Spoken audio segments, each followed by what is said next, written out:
Hey guys, it's QuickyBaby and welcome back to World of Tanks. This time I am playing in the Waffentrager Auf E-100. This is an infamous Tier 10 German tank destroyer.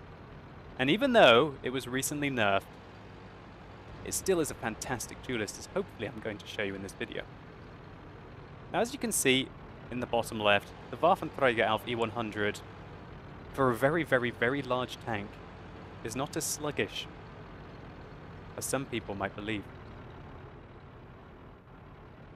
It can get around. We were able to blitz down that slope between about 35 and 40 kilometers an hour.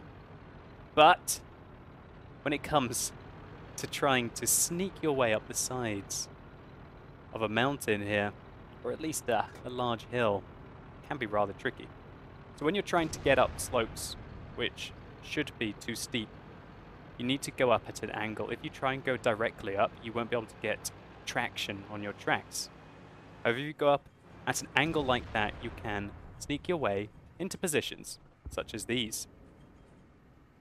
We just saw a T-49.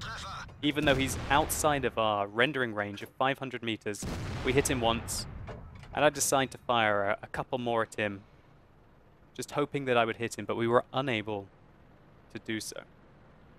We definitely hit him once. We don't know if we did damage to him. We'll find that out later on in the game. So I am using the 128mm, and look how quickly it unloads shells. What a shame that I was still reloading there. Otherwise that Object 432 would have been taken out of the game.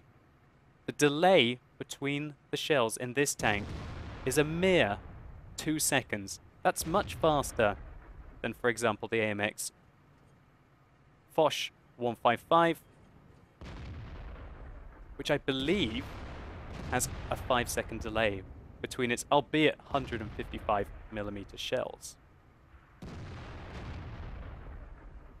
And this is a frustrating situation for this vehicle. The reload on it is very long indeed. It's about 55 seconds, even when you're using chocolate and you have a skill such as Brothers in Arms on your crew, which allows your loader to be able to reload the tank more quickly than somebody else would. We see an E75 in the open, one through the lower plate. We fire another one blind at him. Not sure if we hit him. We'll find out when he reappears. Oh, he's not got very many hit points left. Looks like we did. And as he was angling his armor, we managed to go through the side of his tank there. Now, when you use the 128mm on this vehicle, fair enough, you don't have the same clip potential now since this gun has been nerfed. It used to be the case that this 128mm reloaded just a little bit slower, but it had an entire extra shell in the magazine. It would have 6 shells, this vehicle. Absolutely insane. That was quickly changed, so it now has 5 shells, but still, this is equivalent of 5 Jagdtigers worth of damage. 560 times by 5 is, I guess, 2,080, right? Sorry, 2,800. So we caught a T-57 Heavy at maximum range. We don't get spotted when we hit him, but these shells here would be risky, and he's got close enough to be able to spot us. It was probably because I also moved the tank, effectively negating the camouflage net. But these are the kind of perfect situations you need to find yourself in the Waffentrager Auf E-100. You want to try and get your opponents between about 350 and 450. And if you can, between about 400 and 450 meters. I like to use binoculars on this tank to give the vehicle what I would call hyper view range. Now remember that whereas the maximum spotting range that your tank will be able to achieve is 445 meters, that doesn't mean that your view range cannot go beyond that, which allows you to spot sneaky tanks such as this T-49 at greater distances. We hit him once. We put one into the 5120, who starts to panic and pull back. And just check out the precision on this gun. It's absolutely preposterous. 1, 2. We did 1,346 damage to the 5120 and still had a shell to finish off the T49 as well. And that's a very good example of where maybe with coated optics I wouldn't have been able to see that T49 so early. And this tank with chocolate, good crew and binoculars has simply ridiculous view range, but we still didn't spot him until he got to, I'd say, about 400 meters rather than the 445 meters. That's going to happen with light tanks.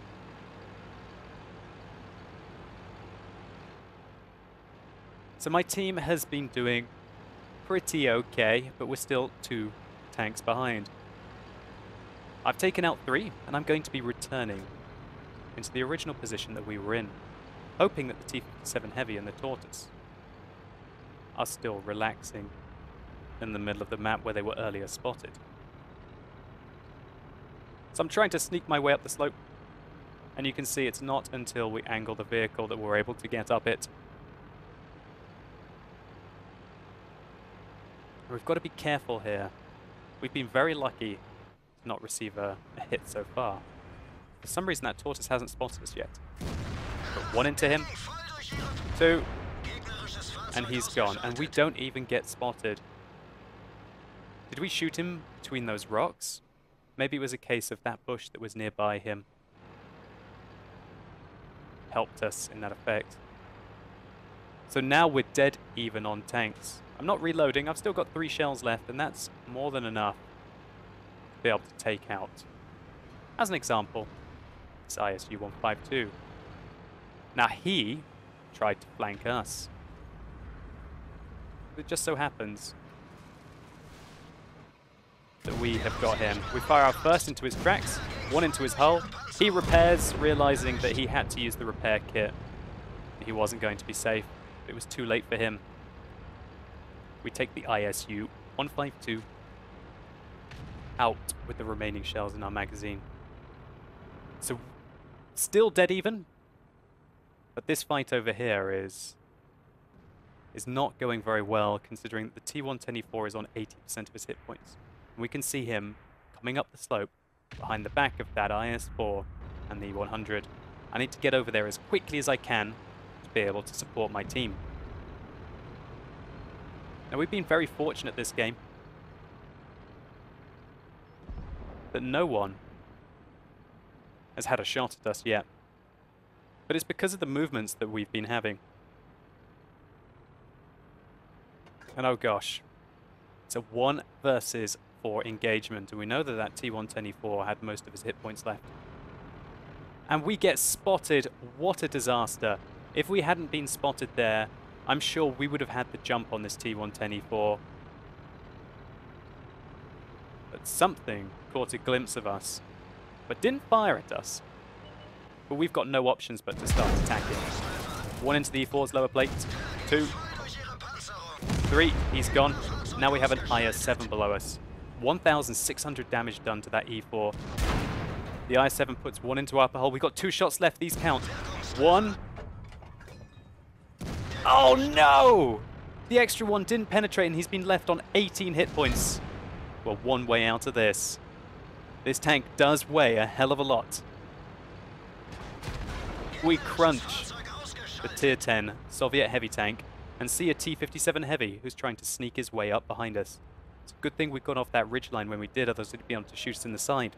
Now, because we see an enemy capping, we know exactly where the Waffentrager Auf E-100 is. He must be here. Now he's left the cap circle, so he's either going this way or he's going that way. My bet is that he's going this way to support the T-57 Heavy. And so I'm going to go try and set up an ambush for him.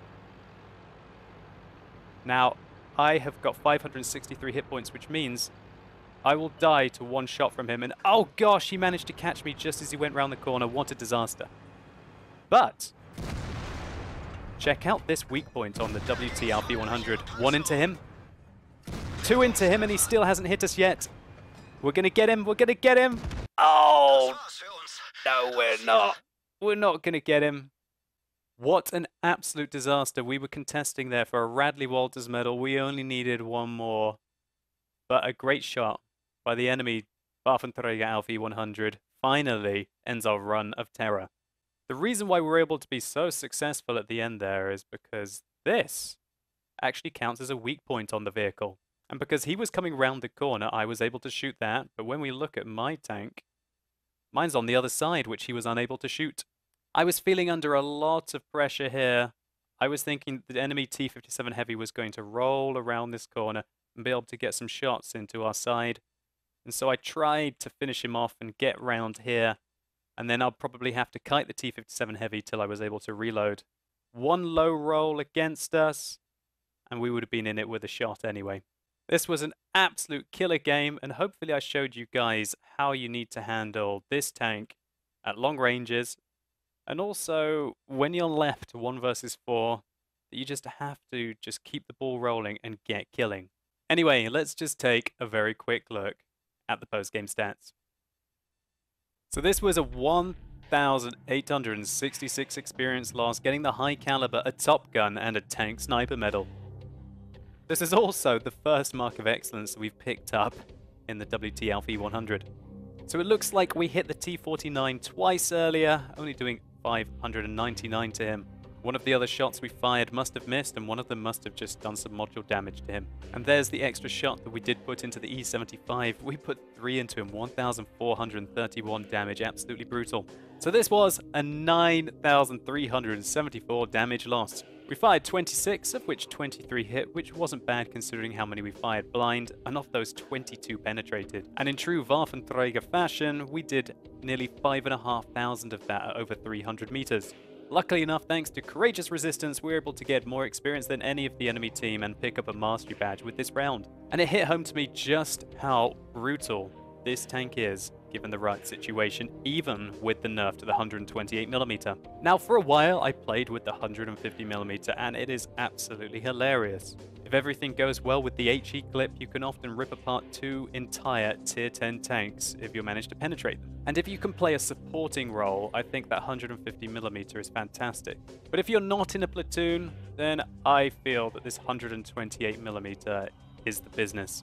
And as long as you can control the engagement, either at very long ranges or against tanks 1 by 1 by 1, there is simply not a better assassin in World of Tanks. Now, I personally don't agree with this vehicle, and you might be saying, well, why is that? How can you not agree with a vehicle?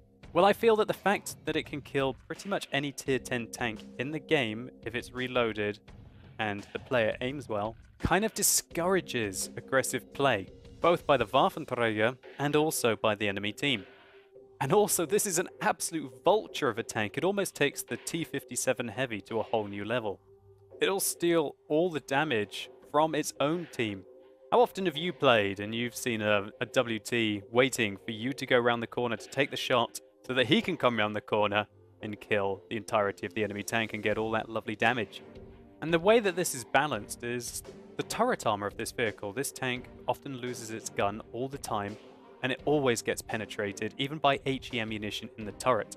I think that's too much of an extreme, and I think the nerf to this tank was entirely necessary, and I truly hope that Wargaming don't introduce more glass cannon vehicles like this into the game in the future.